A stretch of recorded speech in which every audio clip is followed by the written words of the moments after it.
আসসালামু আলাইকুম, হে বাংলার মানুষজন, কেমন আছেন আপনারা? আমি হাসান সেতু চলে এসেছি নতুন আরেকটা ব্লগে। ব্যাপারটা হচ্ছে যে গতকালকে রাতে প্রচুর বৃষ্টি হয়েছে। সেরি খাওয়ার আগে তো ঘুমাই না, তো সারা রাত এই বৃষ্টির পরে আসলে সকালে উঠতে অনেক কষ্ট হয়েছে। বাট কিছু করার নাই, আজকে সারাদিন অনেক কাজে আছে। আর আপনাদের সবাইকে আজকে সারাদিনের ব্লগে স্বাগতম। তো চলেন এখন রওনা দিই, দেন কথা বলতেছি। আরেকটা ব্যাপার হচ্ছে বাইকটার অবস্থা খুব বেশি ময়লা হয়ে গেছে, খুব বেশি ময়লা।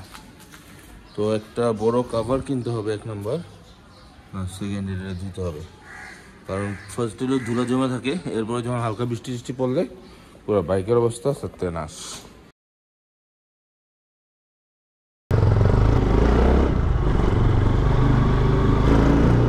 মেইন বিষয়টা হচ্ছে যে আপনি যত কিছুই প্ল্যান করেন না কেন, যত কিছুই পারফেক্টলি অ্যারেঞ্জ করে রাখেন না কেন, আপনার রিজিকে যদি আল্লাহ সুবহানাহু ওয়া তাআলা না রাখে সেটা কখনোই হবে না। মানে গত পরশু দিন আমরা একটা প্ল্যানে অ্যাটাচ ছিলাম, আলহামদুলিল্লাহ।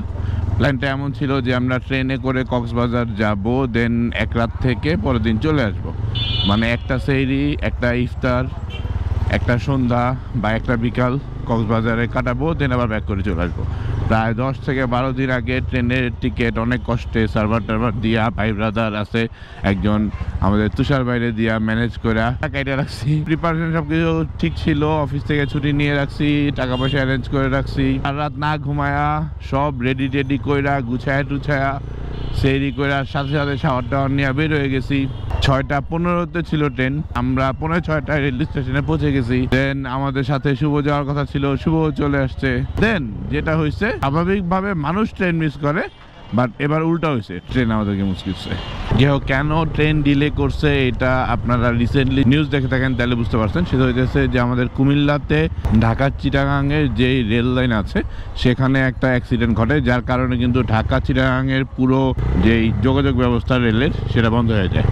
আর সেটা বন্ধ থাকে অনেকক্ষণ, অনেকগুলা বগি, প্রায় 9টা বগি ওখানে পড়ে যায়, একটা দুর্ঘটনা ঘটে। তো সেগুলোই ঠিক করতে, রেল লাইন ঠিক করতে করতে সময় লেগে যায়, যার কারণে ট্রেন ডিলে হবে টোটাল 4 ঘন্টা। এবং এই জিনিসটা আমাদেরকে জানানো হয়েছে কখন? সাইনবোর্ডে, ঠিক ট্রেন যখন আসবে 6:15-তে, আর সেখানে জানানো হয়েছে 6:05-এ। মানে মানুষজন ওইখানে বিরক্ত। আচ্ছা ওকে ফাইন, গেল এটা। এখন এই জিনিসটা কি তারা চাইলে আগে জানাতে পারতো না? এখন আমি না হয় খিলগাঁও থেকে আসছি, হ্যাঁ, আমার বাসা কমলাপুরের অনেক কাছে, আমি 40-50 টাকা রিক্সা ভাড়া দিয়ে আমার বাসায় যেয়ে 2-3 ঘন্টা রেস্ট নিয়ে দেন রওনা দিতে পারতাম। কিন্তু শুভ আসছে মোহাম্মদপুর থেকে, এখন ওর জন্য জিনিসটা অনেক চ্যালেঞ্জিং হয়ে যেত ফিরে যাওয়াটা, আর ওখানে রেল স্টেশনে ওয়েট করা তো সম্ভব না। আর আরেকটা পারতাম আমার বাসায় নিয়ে শুভরে রেস্ট নেওয়া, দেন 10টায় রওনা দিতে। তাও 10টা বলতেছে সম্ভাব্য টাইম, মানে 9:50 ছিল সম্ভাব্য টাইম। ওইখানকার লোকজন বলতেছে আসলে ওই যে তথ্য সেন্টার থাকে ওখানে তো লোক ছিলই না, তো কয়েকটা টিটি ভাইয়া ছিল যারা টিকিট চেক করতেছিল অন্যান্য ট্রেনের যাত্রীদের। তো তাদের জিজ্ঞেস করলাম, তারা বললো যে সম্ভাব্য টাইম যেহেতু এটা আসলে এক্স্যাক্টলি বলা যায় না, এর আগে আসার সম্ভাবনা কম, তবে তার থেকে আরও একটু দেরি হইতে পারে। ইভেন তো আমরা যে এখানে উঠবো সেটাও কিন্তু বুক করা ছিল, মানে আলহামদুলিল্লাহ সব কিছু ওকে ছিল, আমরা সময় মতো পৌঁছায় গেছিলাম, আমাদের শরীর সুস্থ ছিল, ওয়েদারও ভালো ছিল, বাট আলহামদুলিল্লাহ আমাদের রিজিকে ছিল না, যার কারণে আসলে এটা যাওয়া হয় নাই। কারণ আমরা বেসিক্যালি যেতে চাইতেছিলাম যে একটা সুন্দর বিকাল সমুদ্রের সামনে, একটা ইফতার সমুদ্রের সামনে, একটা রাত সমুদ্রের সামনে।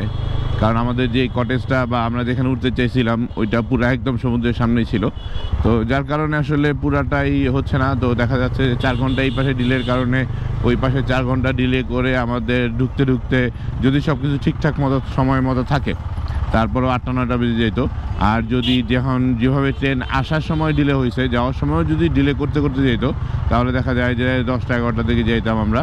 আর এত বড় জার্নি রোজা রেখে ট্রেনের মধ্যে আসলে একটা ব্যাড বাস দিত, ইফতারও ট্রেনের মধ্যে করতে হইতো, সব কিছু মিলে একটা বাজে সিচুয়েশন ছিল আর কি।